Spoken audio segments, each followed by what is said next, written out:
एक बार की बात है। केरल के एक छोटे से शहर में सुल्तान नामक एक डरावना कब्रिस्तान था। ऐसा कहा जाता था कि उस कब्रिस्तान में विभिन्न प्रकार की अलौकिक शक्तियां रहती थी। एक चांदनी रात को बिली, लूसी और रोहित, 3 दोस्त कब्रिस्तान के किनारे पर एकत्रित हुए। अचानक उनको कब्रिस्तान से भयानक फुसफुसाहट की आवाज सुनाई दी। आवाज कहाँ से आ रही है, ये देखने के लिए वे हाथ में टॉर्च लेकर सावधानी से कब्रिस्तान के गेट से अंदर घुसे। जैसे ही वे कब्रिस्तान में दाखिल हुए, हवा तेज चलने लगी। अचानक उन्होंने एक इंसान को एक मकबरे के पास टहलते हुए देखा। वो उदास और खोया हुआ दिखाई दिया, इसलिए बिली, लूसी और रोहित उसके पास आए और पूछा, कौन हो तुम और इतनी रात को यहाँ क्या कर रहे हो? तो उसने जवाब दिया कि मैं एक आत्मा हूँ और मेरा नाम अकबर है। अकबर ने उन्हें उस भयानक अभिशाप के बारे में बताया जो इस कब्रिस्तान के सभी आत्माओं को परेशान करता था।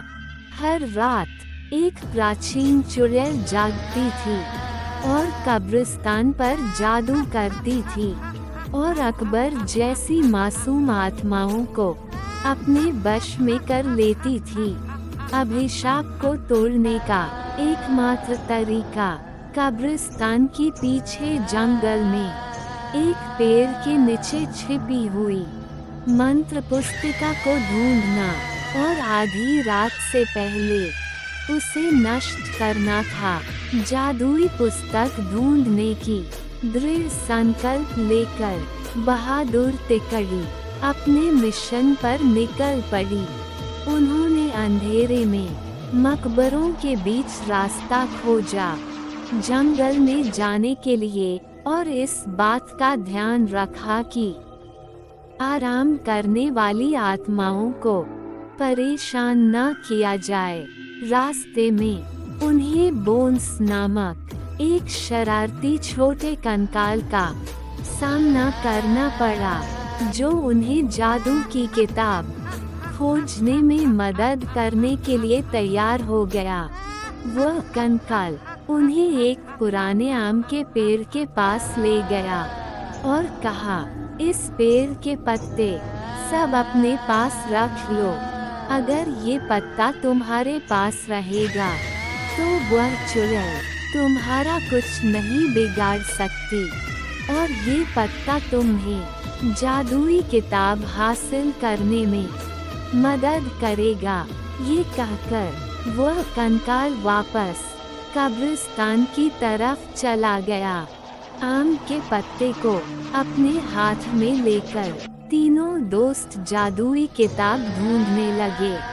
बहुत ढूंढने के पश्चात जंगल में एक झील के अंदर उन्हें चमकता हुआ कुछ दिखाई दिया। रोहित को तैरना आता था, तो उसने झील के अंदर जाकर वह चमकता बॉक्स ले आया। जैसे ही आम के पत्ते को बॉक्स के ऊपर रखा, वैसे ही बॉक्स खुल गया और चमकती जादुई किताब बाहर निकल आई। आधी रात करीब आते ही वे तीनों अपने हाथों में जादू की किताब लेकर श्राप को तोड़ने के लिए कब्रिस्तान की तरफ बढ़े। कब्रिस्तान में आकर वे किताब को खोले और एक प्राचीन मंत्र का पाठ किया। मंत्र पाठ करते ही जमीन कांपने लगी और कब्रिस्तान में एक तेज रोशनी छा गई। वह चुड़ैल जाग गई और गुस्से में दिखाई दी, लेकिन उसकी शक्ति धीरे धीरे कमजोर हो रही थी। उसने बिली, लूसी और रोहित को जादुई किताब पढ़ने से रोकने के लिए अपनी जादुई शक्ति का प्रयोग किया, लेकिन उन तीनों पर कोई असर नहीं हुआ क्योंकि तीनों के पास आम के पत्ते थे जो उनकी रक्षा कर रहे थे। धीरे धीरे चुड़ैल की सारी शक्ति खत्म हो गई और चुड़ैल भस्म हो गई। इस तरह बिली, लूसी और रोहित ने कब्रिस्तान में फंसी हुई आत्माओं को मुक्त किया और कब्रिस्तान में फिर से शांति छा गई।